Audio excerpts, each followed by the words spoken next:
Hello everyone and welcome back to the Jambar in 10. I'm Scott Shiddock. And I'm Tziah Howard.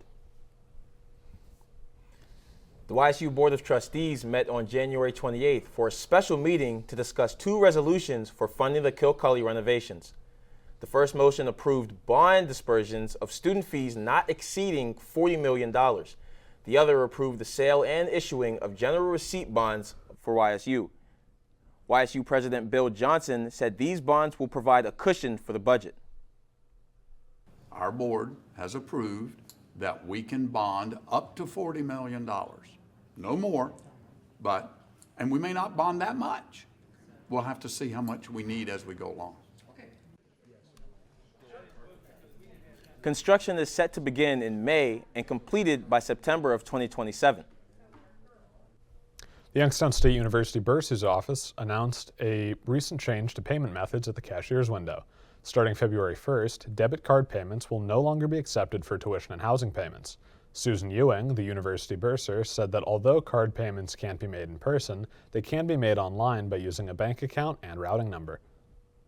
We didn't want to harm our students or have a negative impact for our students, but any student who has a debit card also has a checking account. So they have the option of going online and making a payment through electronic check by putting their 9-digit routing number and account number in and paying online at no cost. The cashier's window is open Monday through Friday from 10 to 2 and is located on the second floor of Michelle Hall. Many plans are in place to prepare for the United States' 250th anniversary.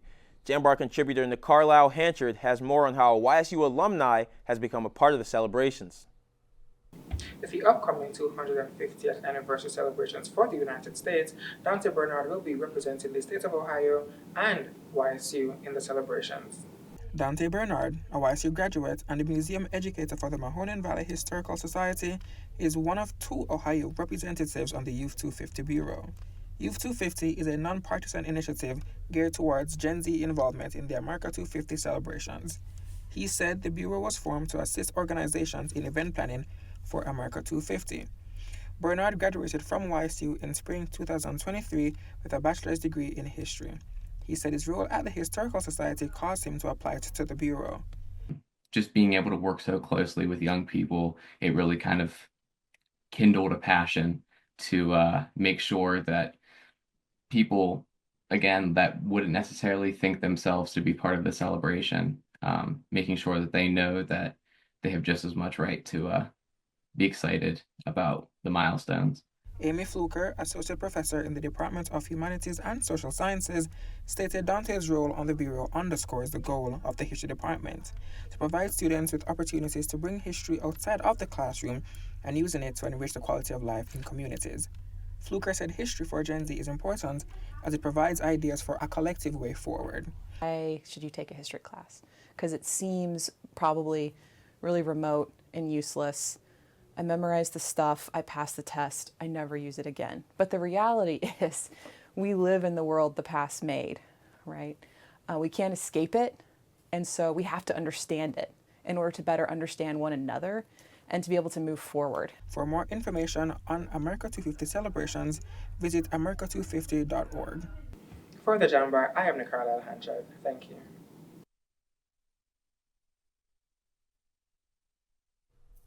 YSU Athletics has a lot of news to cover. We're going to kick it over to Scott Tanner to cover our sports. Scott, what do you got? Thanks, Tziah. The Youngstown State men's and women's track and field teams have dominated the past week here in Youngstown.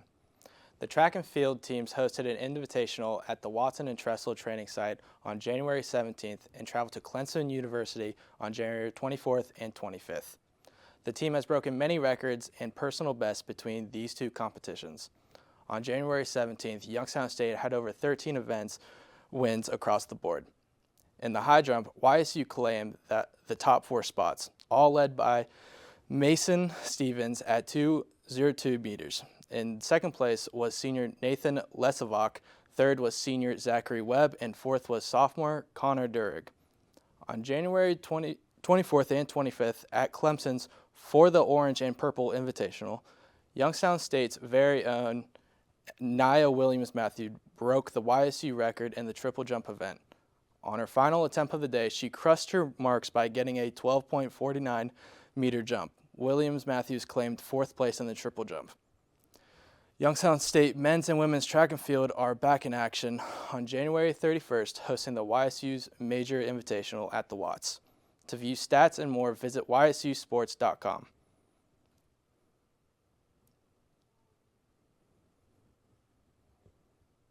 The new season for the Youngstown State women's tennis team began with the teams hosting back-to-back matches at the YSU Indoor Tennis Center.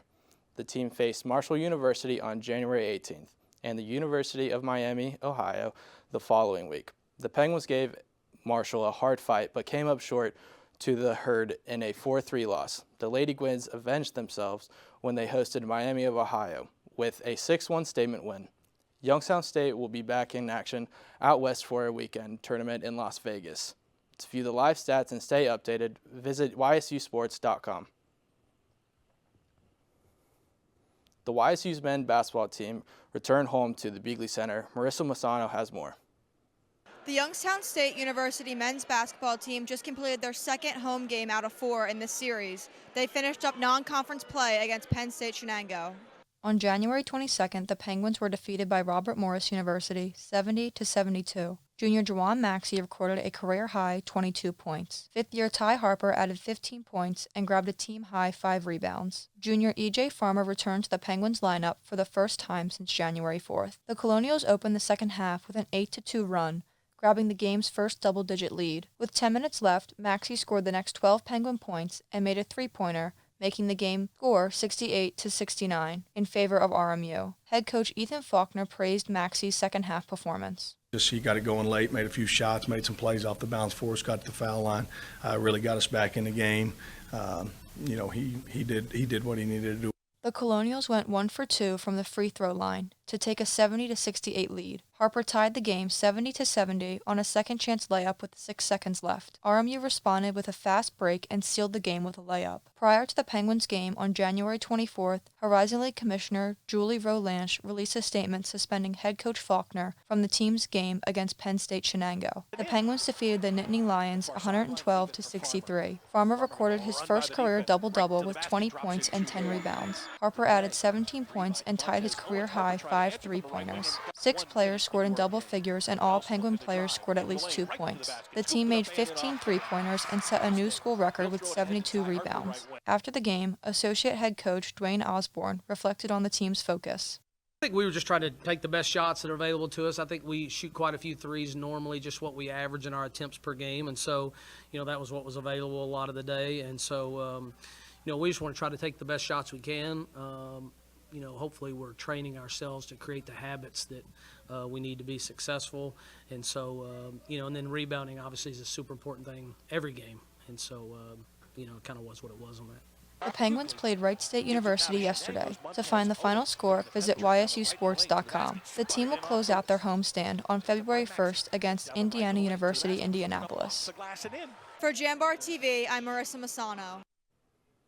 With the women's basketball season winding down, the Penguins went 2-1 at home and 0-1 on the road in their recent stint of games. YSU defeated both Northern Kentucky and Oakland Universities in the Beagley Center. In the match with the Golden Grizzlies, senior guard Joelle Watkins eclipsed her 1,000th career point with a 22-point scoring night. It was an emotional day for Watkins as she reached this milestone in her career on a day with a lot of emotional backstory.